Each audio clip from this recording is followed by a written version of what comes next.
Allah Ta'ala menyebut di dalam ayat ini bahawa ia menyediakan janji yang benar kepada orang-orang yang bertakwa, iaitulah yang memelihara dirinya, mengerjakan perintah Allah, meninggalkan larangan, yang diletakkan di atas iman yang benar dan ikhlas. Mereka yang bertakwa itu diletakkan di dalam syurga-syurga. Syurga-syurga, yakni kebun-kebun yang penuh dengan nikmat yang tidak terhingga, yang ada di dalamnya nikmat yang belum pernah dilihat oleh mata, yang belum pernah didengar oleh telinga, yang di luar daripada lintasan hati manusia. Fakihina bima atahum rabbuhum wa waqahum rabbuhum adzabal jahim. Mereka dikurniakan dengan buah-buahan yang banyak, kerana dalam syurga tidak ada lapar dan dahaga.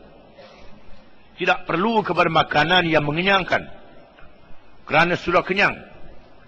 Tidak perlu kepada menghilangkan dahaga, kerana tidak ada dahaga lagi. Maka makanan dalam syurga dan minumannya ialah untuk nikmat semata-mata. Di mana buah-buahan yang banyak itu, mimma atahum, daripada yang ia Allah kurniakan kepada mereka.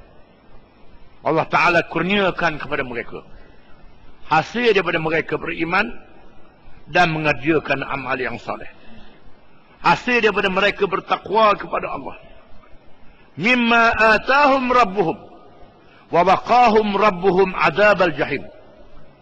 Daripada apa yang telah Tuhan mereka kurniakan kepada mereka, dan apa yang Allah peliharakan mereka daripada azab neraka yang penuh dengan seksa.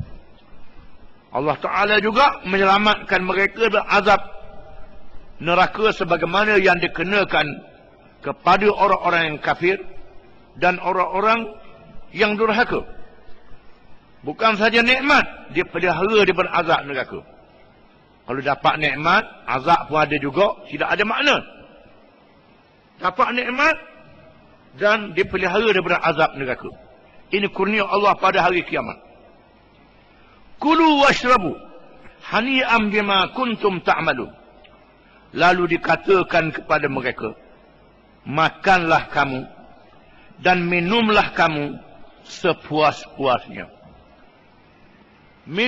Makan dan minum sepuas-puasnya dengan segala nikmat yang diberi kepada kamu di dalam syurga. Makan sebanyak mana nak makan, minum sebanyak mana nak minum. Diberi kepada mereka kebebasan sepenuh-penuhnya. Tidak sebagaimana berlaku di dalam dunia. Kalau makan banyak, akan jadi susah, perut macam-macam. Jadi penyakit pula. Darah tinggi, kecil manis, buah pinggang macam-macam. Sakit jantung. Dalam syurga tidak ada sakit lagi. Makanlah kamu dengan semua makanan itu. Tidak ada penyakit lagi bagi kamu. Kerana dalam syurga adalah tempat yang nikmat, yang tidak ada penyakit langsung. Muttaqi'ina ala sururin masfufah. Dalam keadaan mereka berjelenggeng di atas katil-katil, di atas kerusi-kerusi tempat duduk yang dibariskan dengan banyak. Tempat duduk yang selesa, yang dibariskan dengan banyak. Bukan saja selesa, cantik dan indah, yang tidak terhingga cantiknya. Ibnu Abbas meriwayatkan, yang dibuat daripada emas, daripada sutra, yang ditatahkan dengan berbagai-bagai jenis permata, yang tidak terhingga molek dan indahnya. Wazawwajnahum biruhin ain, dan kami kahwinkan mereka dengan anak-anak bidadari, dengan perempuan-perempuan yang paling cantik, yang tidak terhingga cantiknya, di samping isteri-isteri mereka yang ada di atas dunia ini. Mereka juga dikurniakan dengan anak-anak bidadari yang sangat cantik apabila mereka memelihara diri mereka daripada dosa dan maksiat dalam kehidupan dunia. Ataupun mereka mengerjakan maksiat, mereka sedar dan insaf bertaubat, Allah Ta'ala mengampunkan dosa mereka. Bila mereka kena Tuhan yang mengampunkan mereka.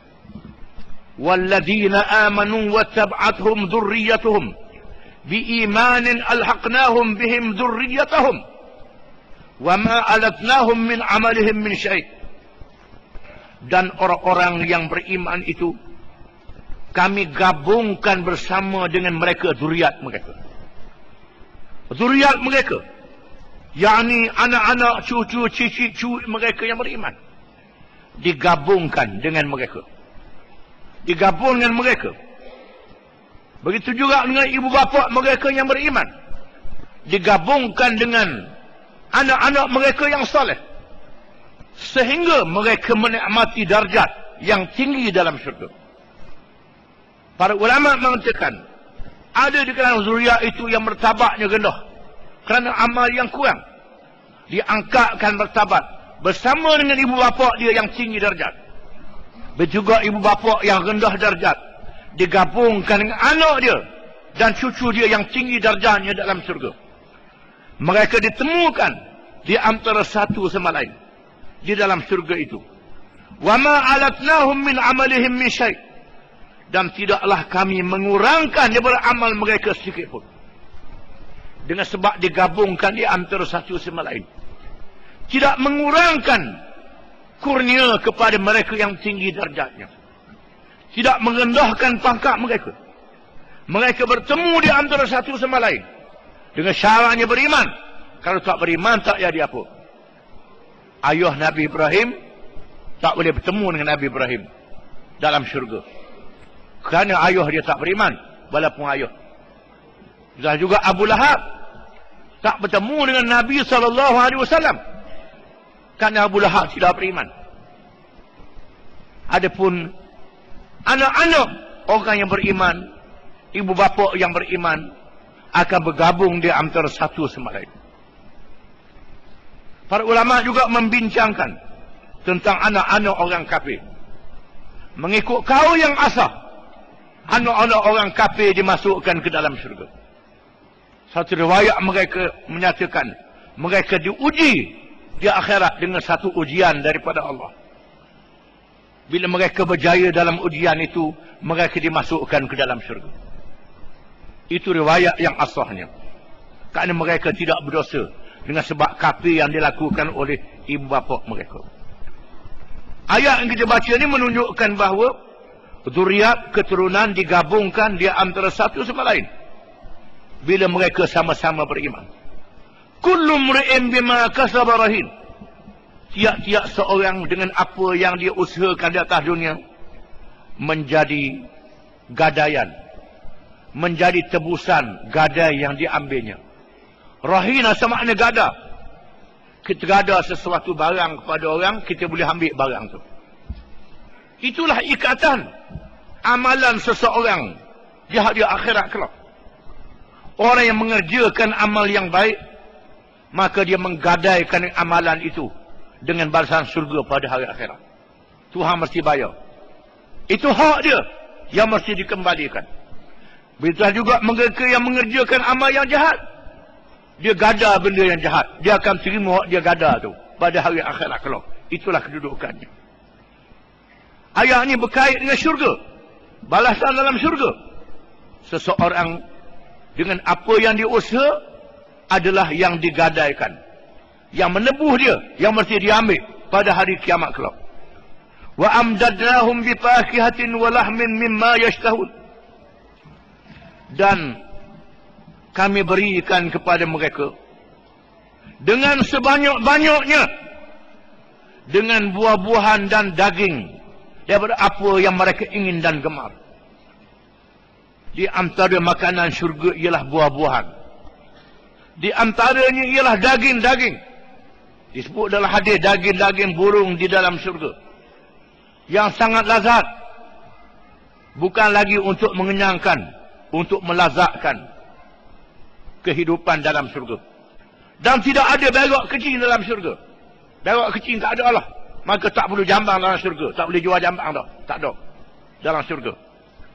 Kerana makanan-makanan itu menjadi peluh yang mengeluarkan bauan-bauan yang harum. Tidak ada lagi berak kecil, air kecil, tahid tidak ada dalam syurga. Makanan yang penuh nikmat dijadikan bernikmat yang mengeluarkan bau yang harum. Yatanaza'una fiha ka'sa. Mereka berlomba-lomba untuk mengambil piala-piala dan bekas-bekas minuman di antara satu sama lain. Bergebuk untuk bersukaria, bukan untuk bergaduh. Tidak ada bergaduh dan berkelahi lagi dalam syurga. Bergebuk untuk mendapat minuman itu dan makanan itu. Dengan meminum minuman yang lazat. Di antara minuman itu ialah air buah-buahan. Yang disebut hari ini dengan arak yang diperam. Air buah-buahan yang diperam, datang dunia hari ini jadi arak. Bila minum pening kepala, cakap mengacak. Dalam syurga yang diperam, lazat, tidak memabukkan. Dan tidak mengacak. Datang dunia ni jadi penyakit, mengacak pula. Dah lah sakit, jadi mengacak pula. Di hari akhirat, minuman buah-buahan itu tidak lagi membawa penyakit dan tidak melarakan. Semuanya adalah nikmat yang baik bagi manusia. Wa yatufu alaihim wildanun mukhalladun wa yatufu alaihim ghilmanun lahum, dan mengelilingi mereka, yakni pelayan-pelayan yang terdiri daripada lelaki-lelaki yang muda-muda. Ada pelayan lelaki pula yang muda-muda, yang cantik rupa parahnya, yang menghidangkan makanan dan minuman itu. Di samping isteri-isteri yang cantik, di sana ada pelayan-pelayan yang cantik yang melayan mereka dengan sepuas-puasnya. Ka'annahum lu'lu'un maknun. Seolah-olah anak-anak muda yang melayan itu laksana mutiara-mutiara yang disusun. Setengah ulama mengatakan pelayan itu ialah anak-anak orang musyrikin. Anak-anak orang musyrikin, anak-anak orang kafir yang dimasuk dalam syurga menjadi pelayan ahli-ahli syurga. Ada ulama mengatakan demikian. Diriwayatkan dari Ummul Mukminin Aisyah radhiyallahu anha bahawa Nabi SAW bersabda, "Inna adna ahlil jannati manzilatan man yunadil khadim min khadamihi fayujibahu alfun kullahum labbaik labbaik." Sekurang-kurang ahli syurga yang paling rendah martabatnya ialah seorang yang memanggil khadamnya. Dia panggil khadam dia untuk berkhidmat kepada dia, lalu menjawabnya oleh 1000 orang khadam. Semuanya menjawab labbaik labbaik, ya ya. Ramanya khadam dalam surga itu. Itu bagi seorang yang paling rendah martabatnya di dalam syurga. Dan banyak lagi riwayat yang lain. Riwayat Al-Hasan berkata, mereka bertanyakan Rasulullah SAW, "Ya Rasulullah, idza kana al-khadimu kal-lu'lu'i, fa kaifa yakunu al-makhdum?" Wahai Rasulullah, kalau sekiranya khadam-khadam tu cantiknya laksana mutiara yang disusun, bagaimana dengan tuan dia? Tuan dia macam mana pula? Takkan khadam tu lawa, tuan pula uduh macam mana pula? Atau dunia ni uduh, dan khadam dia lawa macam mana? Jawab Nabi SAW, ma bainahuma kama bainal qamari lailatal badri wa bain asgharil kawakib. Beza di antara tuan yang masuk syurga dengan khadam-khadam dia, laksana beza di antara bulan penuh purnama. Bulan penuh bernama di kalangan bintang yang paling kecil sekali. Itu bandingannya. Allah Ta'ala beri kepadanya dengan penuh cantik dan rupawan. Wa aqbala ba'duhum ala ba'din yatasa'alun. Dan mereka berhadap sesama mereka bertanya-tanya antara satu sama lain. Boleh bercakap pula, berbuah pula antara satu sama lain. Dan macam mana?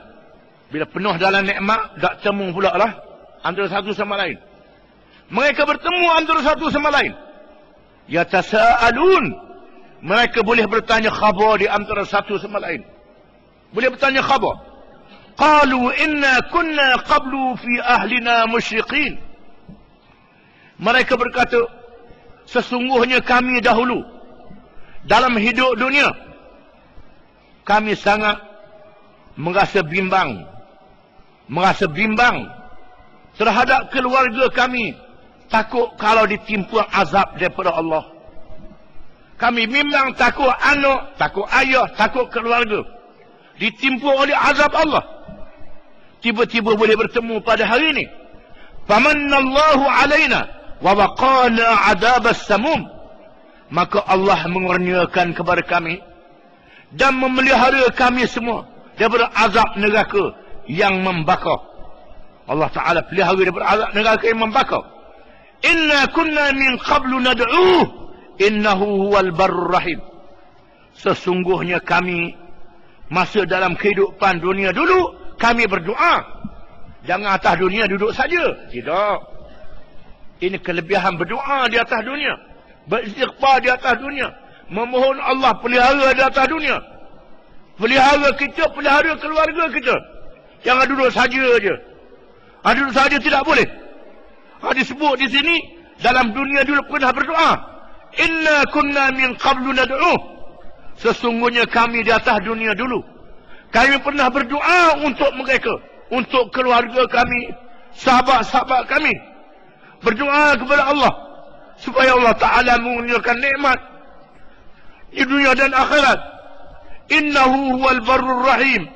Sesungguhnya dialah Tuhan yang maha lembut, sayang dan penyayang terhadap hamba-hambanya. Kami berdoa di atas dunia dulu. Sekarang Allah telah memperkenankan doa kami. Dan Allah Ta'ala masukkan kami di dalam syurga yang penuh dengan nikmat. Dan Allah Ta'ala pelihara kami daripada azab neraka.